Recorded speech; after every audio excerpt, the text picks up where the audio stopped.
In 2019, PopCap added no zombie has yet to defeat. So I decided to test it in. But what makes Pokra so powerful? Is it its insane damage? Is it the recharge? Is it the unnecessary stall effect? Yes, yes, and yes. Everything about this plant is Okay. I'm done with the invincible.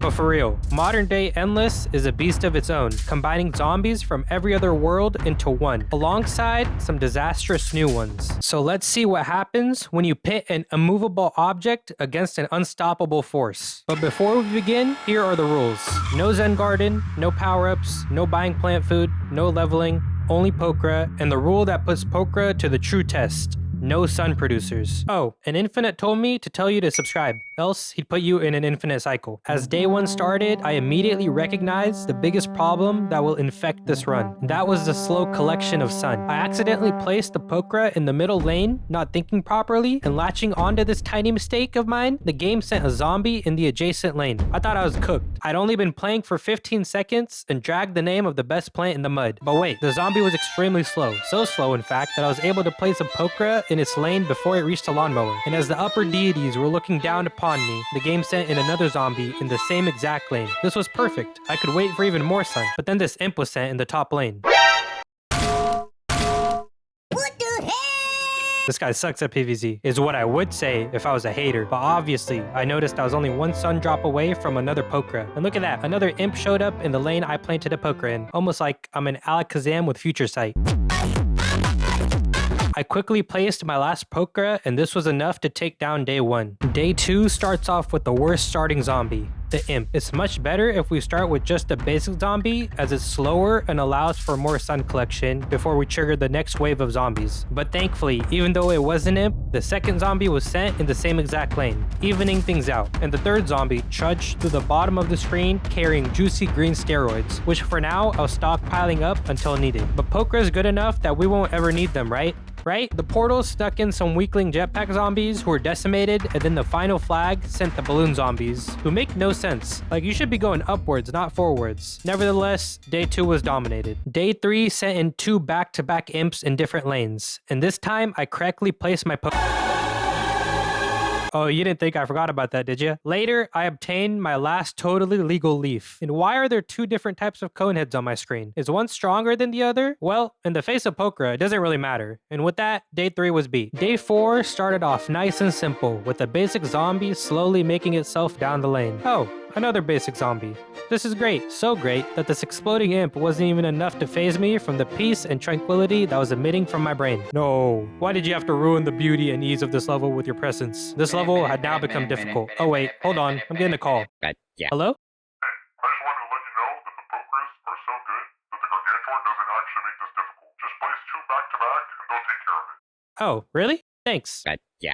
Wow. What a great guy. And with that, peace had returned and day four was defeated. Day five, the stakes were increasing as it contained 3 flags and a whole lot more zombies, which included the newspaper zombie, who in this challenge is public enemy number 2, as it sometimes can get away with eating one of my Pokras with its insane speed if it's given the perfect opportunity. But much worse was who we saw on the 3rd flag, the All-Star, who in this challenge is public enemy number 1 and takes out a Pokra every single time, with only one limited way to prevent this from happening, which will come into play a little later. Thankfully, this level we only saw one and scraped by without much damage to our defenses. Day 6 was devastating as we approached the first flag. I was thirsty.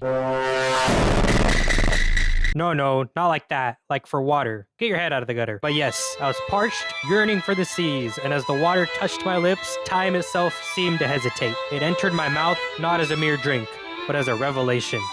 Before y'all start thinking of me as a weirdo, just know that was ChatGPT. I promise I'm normal. But as I was saying, it entered my mouth not as a mere drink, but as a revelation. A revelation that an all-star had just breached my defenses because of my stupidity and taken a lawnmower. If y'all don't know, once a lawnmower has been lost in endless mode, it's nearly impossible to get it back. So basically, one of our last lines of defense are gone. But it's okay. This only happened because I was away from the screen, And if I'm at the screen, this won't happen, right? Wrong. In the same level, as the second big wave came in, I was left with 25 sun, when another all-star rushed into one of the only 2 lanes that had 1 Pokra in it. And the slow-brained human I am, I didn't even think to plant food the Pokra. But you want to know what I did do? I plant fooded the one right underneath it.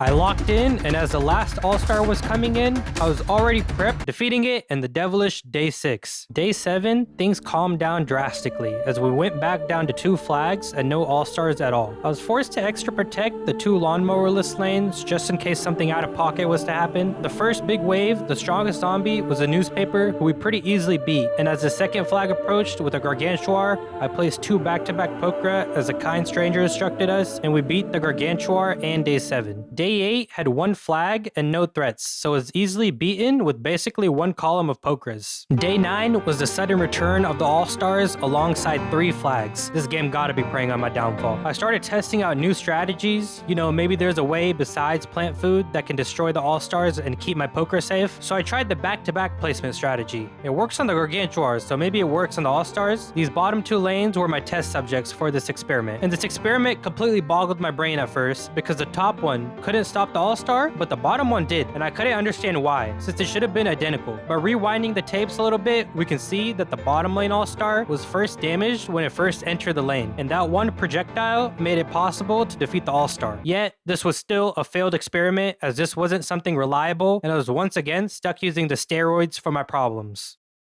But on the bright side, we beat day 9. Day 10 starts with the lucky 2 zombies in the same lane, allowing me to maximize my sun for the all-stars that were to appear later in this level. And again, I almost sold in this bottom lane with only 1 Pokra, but I quickly collected the sun, and as fast as I could, placed the Pokra to take the big hit. But this was starting to be the optimal strategy. 1 Pokra to take the hit, and the second to finish the all-star. And with this, day 10 was also beat. Day 11, again, with 1 flag and no all-stars, was very easily conquered. Day 12 seemed like the calm before the storm, because although it had 3 flags and all-stars, the all-stars came at particularly low numbers, making it pretty easy to build up a solid defense that was able to take down day 12. And then came day 13. I should have known. 13 is often seen as the worst number in Western culture, being associated with betrayal, and apparently it disrupts the harmony of the number 12. Better yet, there are buildings that literally skip the number 13 because of its unluckiness, and somehow humans have now developed the fear of the number 13. So yes, I should have known that 13 would be my demise. It started off pretty simple and then constant all-stars. So constant that neither my stockpiled sun nor the Pokra recharge could keep up, and slowly I lost 2 more lawnmowers, and then with basically no sun, was forced to watch this all-star just run all willy-nilly with no defenses to stop it, all the way to our house, and the immovable plant had finally been moved. And honestly, overwhelmed. Although it is all RNG, I did not expect Pokra to lose on day 13.